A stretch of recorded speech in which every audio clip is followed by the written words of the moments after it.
I think that if you have an unselfish team, they're going to recognize when someone gets hot or has a good matchup, or in the ball always finds energy. So if we're doing the right things and we're pushing the ball and we're attacking the rim, oftentimes those are the best shots that you can get. You get the drive, and then it's pass, and you're walking into a three. So that gives you good rhythm. Hello and welcome into the Knicks-Verse. My name is George, and if this is your very first time here, or you've been here before but haven't subscribed yet, please do so. And turn on the notification bell so you know when I drop these videos, along with your comments. I love the comments and the thumbs ups.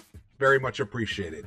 All right, well, the New York Knicks pulled off this victory, 106-100 over the Los Angeles Lakers. That's right, in Madison Square Garden. Big win. LeBron didn't play because he was suspended for that fight he had, which sometimes it kind of makes me worry.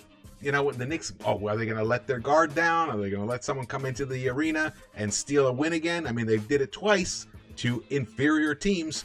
Not that Lakers are inferior, but, you know, sometimes when they lose their best player, sometimes our team doesn't really step up, but didn't happen tonight. They came out and they were hitting everything. The first quarter was a thing of beauty, and we held on to win it 106-100. I got to tell you, though, it was a sweat. It was a sweat at the end, and it wouldn't be the Knicks if it weren't a sweat. I want you guys to look at that fourth quarter. See that blue line right there? That flat line? The Knicks did not score a field goal for the final 5 minutes of this game. That's it. The only point that they racked up after Immanuel Quickley hit that big three-point bucket to put the team up by, I believe they were up by about 8 or 9 at that moment, was one free throw by Julius Randle. So that kind of stuff kind of makes you a little nervous. But the thing is, the defense held the Lakers back generally. They were able to kind of like scramble back in and get a few buckets here and there, but not enough to make it close. But they did. You can see. I think they may have actually taken the lead or tied the game at one point towards the end of the third quarter. So that part is disheartening. And you can also see, look at the jump we just jumped out to a tremendous lead. And then around midway through the second quarter to the first 3 or 4 minutes of the third quarter, another scoring drought. I think we only scored maybe 4 points or so. So that's 2 big droughts. So the droughts are still plaguing us. However, let's look at the super positives. Evan Fournier hit 8 of 14 of his shots, 6 of 9 from behind the arc for 26 points. Fantastic, 4 rebounds. This was a huge game for Evan Fournier. And the beautiful part about it was that he was shooting in rhythm, he was shooting with confidence, and he was playing some solid defense. So much so that Thibs kept him in the fourth quarter. There was a stretch there I think it was a 7-game stretch where Evan Fournier had played a total of 5 minutes total in the fourth quarter for 7 games. Tonight, the man was out on the court and he played some good defense. You know, I'm not going to say he played excellent defense, but he played good enough to justify his place on the court. But Immanuel Quickley, that guy, man, I love his fearlessness. I love the way he approaches the game. I love his defensive intensity out on the perimeter. Look at that, 4 of 8 from the three-point line. All 4 of those three-pointers came in the fourth quarter. He hit 4 or 5 of his three-point shots. He gave us 12 points in the fourth quarter. That was a humongous. He was the leading scorer in the fourth quarter. Alec Burks, another excellent game, which we needed it because Derrick Rose couldn't play tonight. Taj didn't play, and Mitch didn't play. So yeah, Lakers were missing their big guy, LeBron, but we were missing 3 guys. And you know, it's not even arguable. I mean, Derrick Rose has been our most efficient, productive player the entire season. So we were missing him. So we got to acknowledge that there's a lot of positives here. But I love the 15 of 34 from behind the arc. 44.1% three-point shooting. I love that. That's what I love. But what I love even more, which might be shocking to you guys because you guys know how much I love the three-point shot, is those 23 assists. 52 rebounds, but the 23 assists. The ball was moving. It wasn't sticking. Yes, there were times where it did stick, and it led to some bad possessions, and that's what led to the Lakers started getting their mojo back, made them feel like, oh, we're playing great defense. They weren't playing great defense. We weren't playing good offense. That was what happened. Yes, there were some moments there where they did play a little bit. They stepped up their defensive intensity, but it was really about us probably getting fatigued towards the end of that second quarter because there was a lot of energy used up to build that big lead. And remember, we had that back-to-back against Houston, and then flew to Chicago, and had to fly back home. Only one day in between. And I know that trip is rough. I used to do it often when I worked in New York at an ad agency, and I used to have to go to Chicago twice a week to see the client there, and that commute was brutal. So can you imagine also playing a 48-minute full court game on top of that? So it's exhausting. I think they ran out a little bit of fuel in the tank, but they were able to hang on, and that stretch towards the end of the third quarter into the fourth quarter was the difference in the game. Fantastic. Julius, he came out. He was like outstanding in the first quarter, but he definitely tapered off. He ended up with 20 points, shot 7 of 17, 1 of 5 only from behind the arc, but 16 huge rebounds. RJ Barrett, 7 rebounds. RJ Barrett hit 3 3-pointers. Is this a sign of good things to come? I think so. Because what's happening is the ball is moving, and the players, the starting unit are making sharper decisions, quicker decisions, and they're finding the open guy, swinging the ball. There were several possessions tonight where every single guy on the court touched the ball, and then it led to a basket. That's the kind of ball movement you want to see. Like you heard Thibs says, that the ball finds energy. I think that's what he said, something like that. But it totally makes sense. Let's jump to the highlights. I've been talking here for a little while. The first half, that first quarter, that was fantastic. Oh man, but I gotta say, in that fourth quarter, it was 105-95. We only scored 1 point, but we only gave up 5 in that last 5 minutes. So it's a weird thing to say. Oh wow, you know what? That's we only scored 1 point in the final 5 minutes.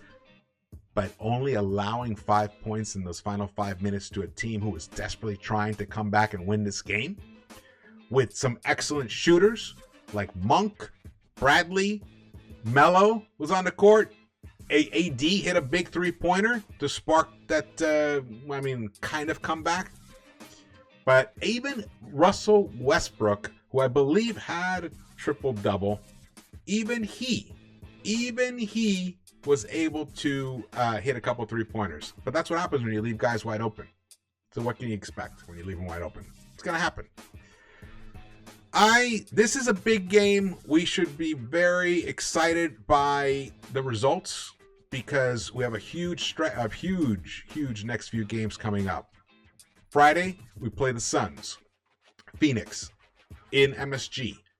I want that win. I want it. I need it because it has to make up for some of these other losses that we should not have had. That would be big. But even bigger is the game the next night. Another back-to-back is coming. It'll be the third back-to-back in this month. Atlanta. In Atlanta. I want that game because I want to remove Atlanta from the real estate that they have adopted in the Knicks players' heads. That's right. We owned them last season during the regular season. Beat them 3-0. But that playoff series, that should not have gone that way, but it did. Let's see if we can make up for that. Let's see if this team can correct that mistake. Now, Atlanta's been hot. I think they've won 4 in a row. Phoenix has been hot. They've won 13 in a row. So it's not going to be easy. It's going to be a challenge.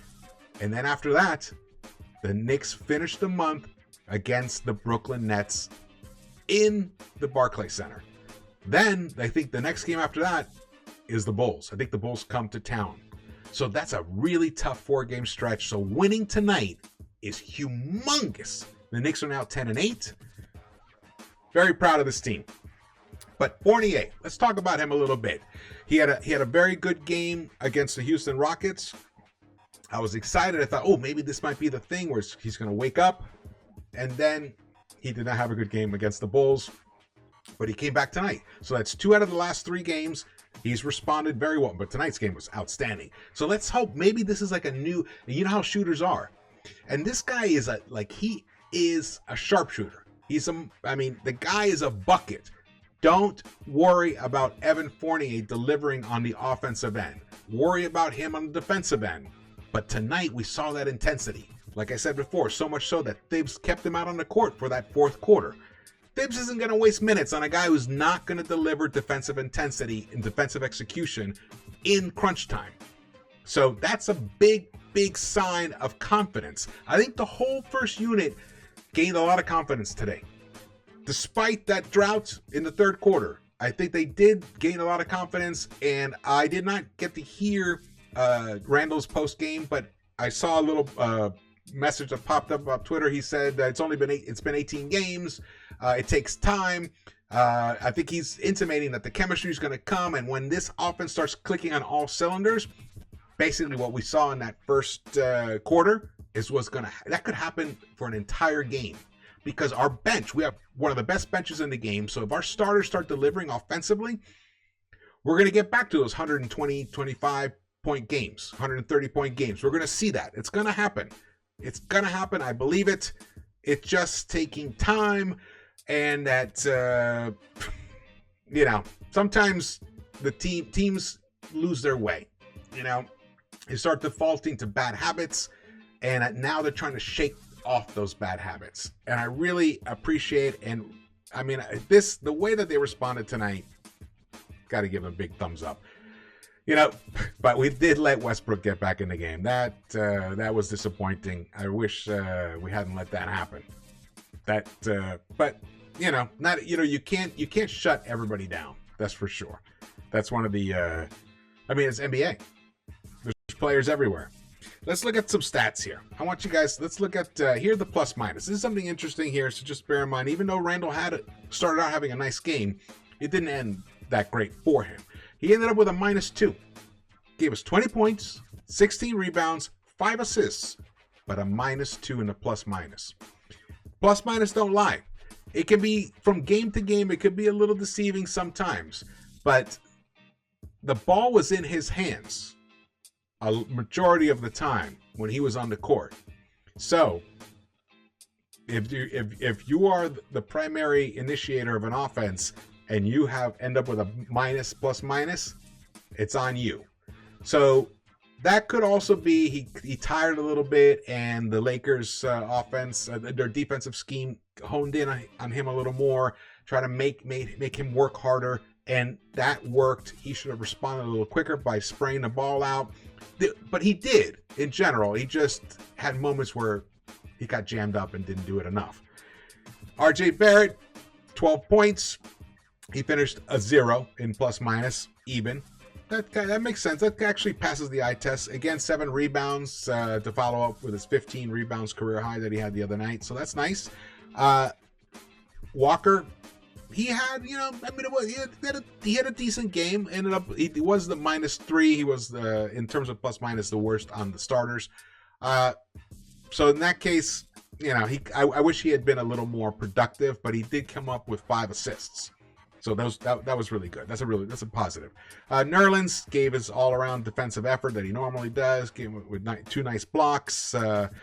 He did commit some silly fouls here and there, and then so did Randall. In fact, Randall ended up picking up 5 fouls in the third quarter, and he had to sit for a long stretch of time, which was fine because guess who played instead for him? Obi Toppin, and look at his plus minus. Number 1 on the team, plus 15. His 12 points resulted in a plus minus of plus 15. 4 rebounds, 1 assist, 1 steal, 1 block. Did have 1 turnover. It was a bad turnover. He felt bad about it. But Immanuel Quickley's 14 points. Alec Burks, excellent game. Another excellent game from him. And his defensive intensity out on the perimeter has been outstanding. I got to say, I was hard on him in the beginning, the first 5, 6, maybe even 7 games of the season, but he has come on strong in the past 10 games.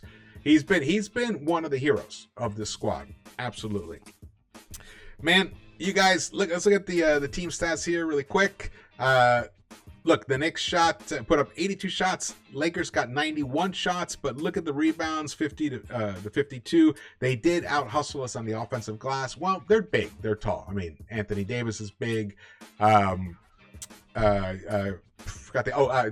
Howard. I mean, they have some size, so it's going to happen. We were lacking in size. We only had Nerlens tonight. We didn't have Mitch or Taj. But the even in the assists, 23-23. Steals were about the same. Blocks were very similar. We did have more turnovers, which is probably what resulted in their extra field goal attempts for the Lakers. That's another thing we got to... I like when we're around 11, 12 turnovers per game. 17 is way too many. We got a little sloppy. And they beat us in the fast break points, 13-4. Points in the paint, though. The smaller team won. The Knicks won the battle of points in the paint, 36-34. Love that. But we also, we never gave up the lead. I see it now. I didn't think so. I wasn't quite sure. We did commit a lot of fouls that probably could have avoided, but they happened. It happens. It happens. No one's going to play a perfect game. No one's going to, but when this offense starts clicking on all cylinders for 48 minutes, or for at least like 40 of those 48 minutes, we're going to rack up wins. This team is going to go on a nice win streak. It's going to happen. Who knows? I mean, remember last season when they went on a 9-game win streak and won, I believe 12 out of 13? That's in the future of this squad. It is. They just have to keep working through this early period where they're trying to find their mojo, find their chemistry, and I'm specifically talking about the first units. That's what I'm talking about, because the second unit has it. But tonight, of course, without Derrick Rose there, it was a little more difficult for them, but they were able to pull this game out. Big win, guys. Big win. 106-100. This was awesome. Thank you guys for watching this. Again, please subscribe, hit your thumbs ups for me, and drop your comments. The comments let me know how you guys are feeling, and it informs what we do here. And I might put out a video on Thanksgiving about the Knicks in general, about how they can work through these dry spells.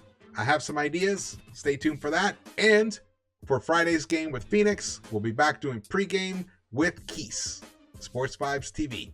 All right, well, thank you again, and I will see you guys around